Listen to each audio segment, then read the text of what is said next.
트럼프 미국 대통령이 호르무즈 해협을 다시 봉쇄하겠다 이렇게 선언해가지고 세계가 난리가 났습니다. 봉쇄뿐만이 아니라 통행세를 상선 1척당 그 화물 가치의 20%를 걷겠다 이렇게 얘기를 한 거죠. 원래 미국이 이제 이란이 호르무즈 해협 통행세 걷겠다는 것에 대해서 말도 안 되는 소리 하지 마라 이랬었는데 미국이 통행세를 걷겠다고 나서니까 이거 뭐야 해서 난리가 났던 겁니다. 다행히 하루 만에 트럼프 대통령이 그 얘기를 걷어들였습니다. 자, 트럼프 대통령은 왜 그런 얘기를 했던 건지 또 걷어들인 배경은 무엇인지 아시아경제국제부의 이현우 기자와 함께 자세히 알아보겠습니다.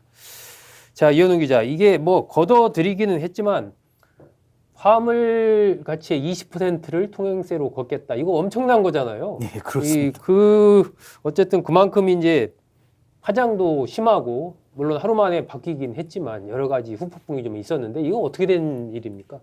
네, 트럼프 대통령이 이거 발표를 했을 때가 네. 이제 지난 11일 이제 이란 공습을 재개한다고 발표한 다음에 13일에 미군이 이란에 대한 해안 봉쇄를 재개한다고 또 발표를 했었는데요. 네. 이날 트럼프 대통령이 이 통행세 이야기를 꺼내섰습니다.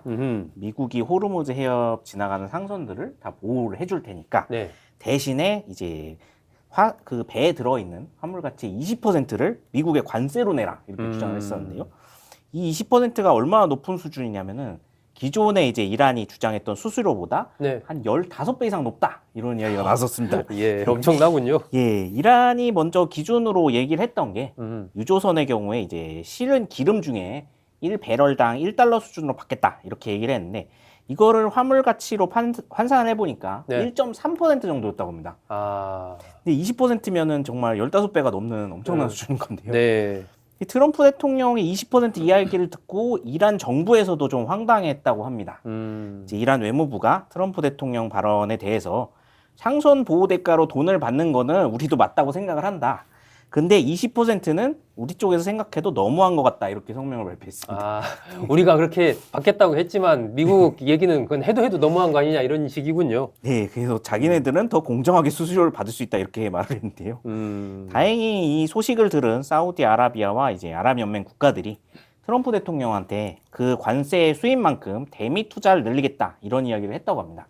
그래서 하루 만에 철회는 됐다고 하는데요. 네. 하지만 트럼프 대통령 입장에서는 이번 이제 이거 한마디로 중동 국가들한테서 상당한 수익을 얻어냈기 때문에 아마 앞으로도 얼마든지 이제 통행세를 걷겠다고 하는 거 아니냐 이런 우려가 나오고 있습니다. 네. 이게 중동 국가들 입장에서는 이런 이야기를 할 수밖에 없었던 것이 화물 가치 20%라고 하면 보통 이제 200만 배럴 정도 실은 유조선들의 경우 한 척당 내야 되는 돈이 450억 원이라고 합니다. 한 척당. 예, 그렇습니다. 그러면은 그 돈을 내고 이제 과연 중동에서 누가 석유를 사가겠느냐 네. 이런 이제 우려가 나오는데요.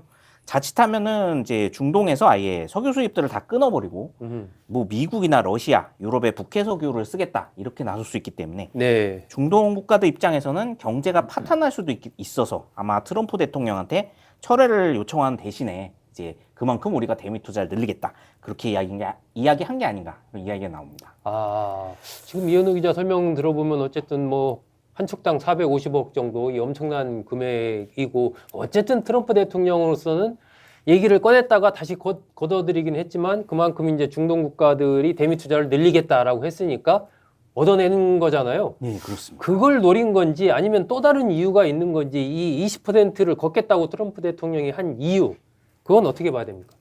네, 이거는 아무래도 지금 이란과 교전이 다시 재개가 된 상황에서 미국 의회가 과연 이 전쟁과 관련해서 승인을 해줄까? 이 문제 때문이 아닌가? 그런 해석이 가장 지배적으로 나오는데요. 네. 이 전까지는 이제 미국의 공화당에서는 트럼프 대통령의 이란 정책에 대해서 상당히 지지하는 상황이었지만 지금은 11월 중간선거가 얼마 안 남았기 때문에 전쟁을 그만해야 된다. 이런 요구가 빗발치고 있다고 합니다. 네. 지금 미국 국민들이 전쟁에 대한 여론이 굉장히 악화가 됐고 계속 이걸 끌고 나간다면은 이제 미국 내 휘발유 가격이 계속 높아지면서 선거가 질 수 있다는 건데요. 그래서 이제 공화당에서조차 전쟁 예산 편성에 반대를 한다 이런 목소리가 높아지고 있습니다. 그래서 트럼프 대통령 입장에서는 이거 자칫하면은 전쟁의 자금줄이 끊어질 수 있다 이런 우려가 나온 건데요. 근데 지금 이란 전쟁의 경우에는 다른 유럽 동맹국들도 거의 뭐 나서지 않고 있습니다. 이제 유럽은 우크라이나 전쟁도 다급한 상황이고 그리고 이제 자기네들도 이건 미국이 일으킨 전쟁이다. 그러면서 손을 안 대려고 하는데요.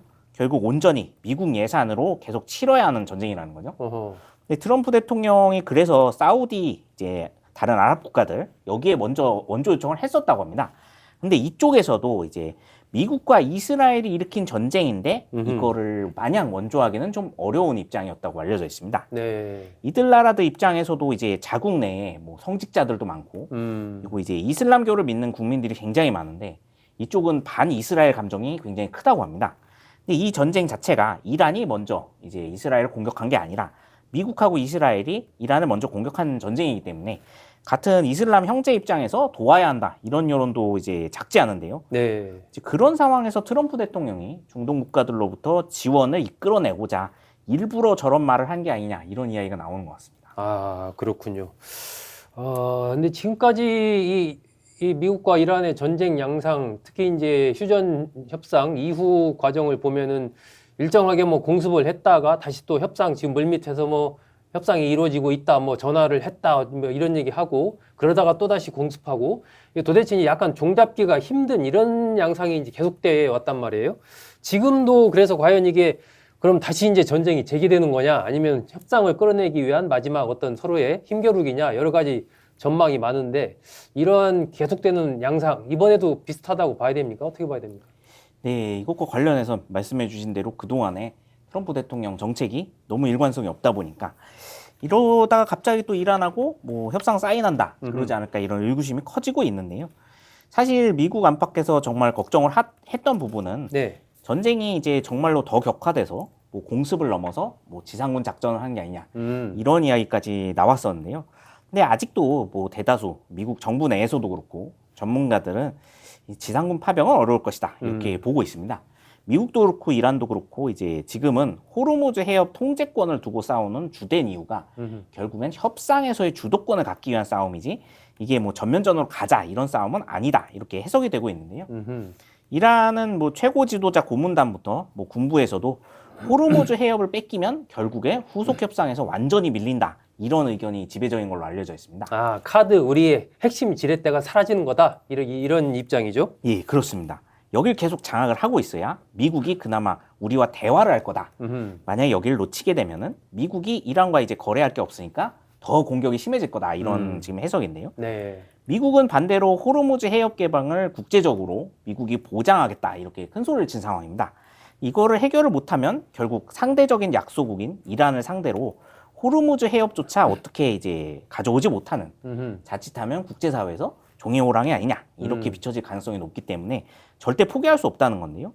또 트럼프 대통령뿐만 아니라 이 부분은 뭐 의회에서도 걱정하는 부분이라고 합니다. 이 이란이 결국엔 지금 계속해서 주도권을 가지고 가는 이유는 호르무즈 해협 때문이고 이걸 빼앗아 오지 않으면 이란은 후속 협상에 안 나올 거다 이런 지금 반대적인 입장인 상황입니다. 네. 양쪽 다 그러다 보니까 결국에 이 해협 통제권을 반드시 가져와야 협상이 될 거다 이런 상황이거든요. 그래서 서로 버틸 수 있는 한 계속 버티면서 공습을 통한 소모전을 이어가지 않을까 이런 해석이 나오고 있고요. 여기서 결국 더 힘든 쪽이 먼저 백기를 들고 이제 그래야 협상이 재개될 거다 이런 해석이 나옵니다. 아하.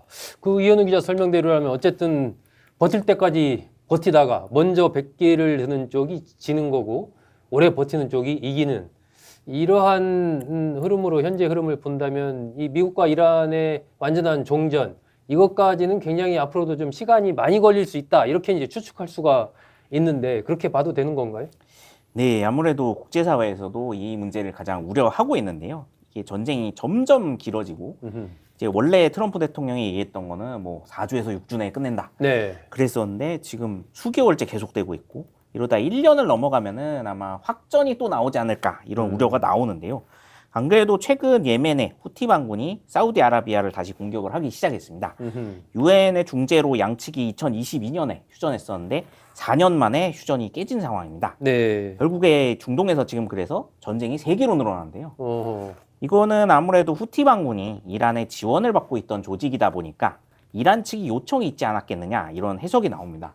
결국에는 가까스로 지금 봉합을 해놓은 여러 중동 지역의 분쟁들이 다시 터질 수 있다 이런 우려가 나오는 겁니다. 그래서 지금 뭐 가자지구, 이란, 예멘 이게 전선이 세 개로 늘어나는 상태다 보니까 네. 여기를 또 기점으로 또 다른 데가 또 터지고 또 터지면은 정말 헤아릴 수 없이 많은 지역이 분쟁에 휩싸인다. 이런 우려가 나오는 건데요. 근데 결국에는 호르무즈 해협 문제가 장기화되고 또 이란이 이걸 무기화 삼다 보면은 네. 또 다른 나라들도 우리가 외교적으로 불리해지거나 아니면 미국과 분쟁이 생길 때 비슷한 전략을 쓸 수도 있다. 이런 우려도 나오고 있습니다. 뭐 저번에 말씀드린 뭐 대만 해협 문제뿐만 아니라 네. 뭐 지브롤터 해협, 수에즈 운하 이런 중요 길목 지역에 갑자기 무슨 중동의 테러 조직이든 아니면 지역의 군볼 조직이 갑자기 이제 그 지역을 점거를 하고 아, 돈을 요구할 수 있다. 이런, 통행을 막고 가려면 돈 내라 이럴 수 있다는 얘기죠. 예, 그렇습니다. 결국엔 이러한 선례를 남기지 않기 위해서는 미국이 지금부터라도 이제 동맹국들과 손을 잡고 이제 이란 문제를 빨리 해결해야 한다 이런 지적이 나오는데요. 문제는 지금 이제 나토 같은 경우에 미국에 대한 신뢰도가 굉장히 약해진 상태입니다. 네. 그 트럼프 대통령 입장에서도 이제 동맹국들한테 워낙 압력을 많이 가했기 때문에 이제 동맹국들이 나서서 움직이기도 굉장히 어려운 상황인데요. 예전에 뭐 했던 뭐 아덴만 작전처럼 오히려 다국 적군이 빨리 결성이 돼서 이란을 국제적으로 압박을 했다면은 저렇게까지 되지 않았을 건데 그러다 보니까 이제 국제 공조가 어렵다 보니 아무래도 이 문제는 예상보다 훨씬 더 장기화될 수 있다 이런 우려가 나오는 것 같습니다. 미국 거의 혼자서 지금 힘으로 밀어붙이려고 하다 보니까 국제적인 압력 측면에서도 이란이 느끼는 건 좀 다르겠죠, 아무래도. 예, 그렇습니다. 네, 호르무즈 통행세 20%를 트럼프 대통령이 요구했던 이유, 그리고 그 이후에 여러 가지 과연 어떻게 미국과 이란의 전쟁이 펼쳐질지, 장기화될지, 더 확전할지 등등 관련해서 이현우 기자와 함께했습니다. 수고했습니다. 네, 감사합니다.